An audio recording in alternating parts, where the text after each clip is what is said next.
Thoreau, longe de ser um antidemocrático, sabia que a democracia, na forma em que se apresentava aos americanos, tinha defeitos estruturais que se chocavam com seu modo de viver e pensar. Viver a democracia no início do século XIX, considerando a guerra no México e a escravidão, era entrar em choque consigo mesmo. Aceitar esse choque seria como esquecer a individualidade moral. Abandonar os próprios princípios em razão de condutas contraditórias entre liberdades e sociedade americana e escravista, que era a sociedade na época de Thoreau. A vida moralmente viável para ele pressupõe questionar veementemente a democracia americana e seu sistema institucional. A conivência política seria, para Henry David Thoreau, um abandono de princípios inaceitável a qualquer cidadão. Se a democracia americana cria seus princípios com ênfase no sistema escravista e mantém uma postura ativa de guerra contra os vizinhos, então confrontar esse sistema é um princípio moral. Virar as costas para a sociedade não resolve o problema da relação indivíduo com o Estado, mas é um ponto fundamental no entender de Thoreau para mostrar deslealdade ao governo. Dois pontos são cruciais no posicionamento moral de Thoreau em relação à democracia que ainda nos instigam a pensar. O consentimento do cidadão em relação ao governo e a sua capacidade, que no caso da visão de Thoreau em relação ao Estado era inadequada, de representar o povo, priorizando cargos e instituições em detrimento de pessoas. A visão crítica de Thoreau em relação à democracia, considerando como campo de ação a postura moral, ou considerada como campo de ação a postura moral, nos serve de base para repensar a democracia na conjuntura atual. Mesmo não sendo proposta neste conjunto de vídeos, nessa playlist de vídeo, convém entendermos que muitos dos questionamentos levantados por Thoreau continuam pertinentes e carentes de respostas. Thoreau formula uma pergunta sobre qual o melhor tipo de política que possa considerar a manutenção dos compromissos morais dos cidadãos. A pauta moral em Thoreau ganha proporções alarmantes e atemporal ao pontuar a impossibilidade de se viver sem considerar o que é certo para a sua própria consciência.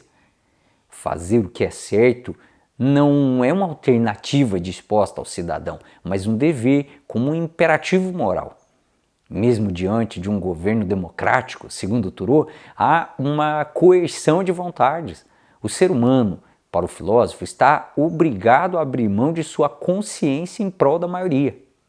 Ainda, a razão prática por que se permite que uma maioria governe e continue a fazê-lo por um longo tempo, quando o poder finalmente se coloca nas mãos do povo, não é o de que esta maioria esteja provavelmente mais certa, nem a de que isso pareça mais justo para a minoria, mas sim a de que a maioria é fisicamente mais forte. Mas um governo no qual a maioria decide em todos os casos não pode se basear na justiça, nem mesmo na justiça tal qual os homens a entendem. Não poderá existir um governo em que a consciência e não a maioria decida virtualmente o que é certo e o que é errado? Esse é o questionamento deixado por Thoreau. Ao questionarmos o Estado americano no século XIX, escravocrata e em guerra com o México, faz com que o filósofo se negue a aceitar a condição de súdito, sequer ele aceita a condição de cidadão, pois, segundo ele, o Estado não seria mais forte que um único homem devido ao fato deste se dobrar diante da vontade daquele. A amargura de Thoreau está no fato de ser contrariado no pagamento de impostos devido ao fim que os recursos públicos ganhariam. Sua luta é para que a riqueza do Estado não seja financiadora da guerra e da escravidão. Em resistência ao governo civil, Thoreau afirma que jamais será conivente com um Estado que escraviza e invade outra nação. E, segundo ele, há de se buscar uma outra forma de Estado e de governo cujos homens possam decidir se farão parte ou viverão a parte dele. Será a democracia, tal como todos a conhecem, o último estágio de desenvolvimento possível em matéria de governo diante do cidadão em sua singularidade moral? Esse é um outro questionamento de Thoreau, ainda uma outra questão que Thoreau coloca que não foi respondida.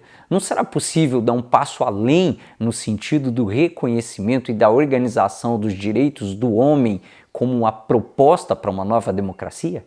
Essa questão está posta desde a metade do século XIX por Henry David Thoreau.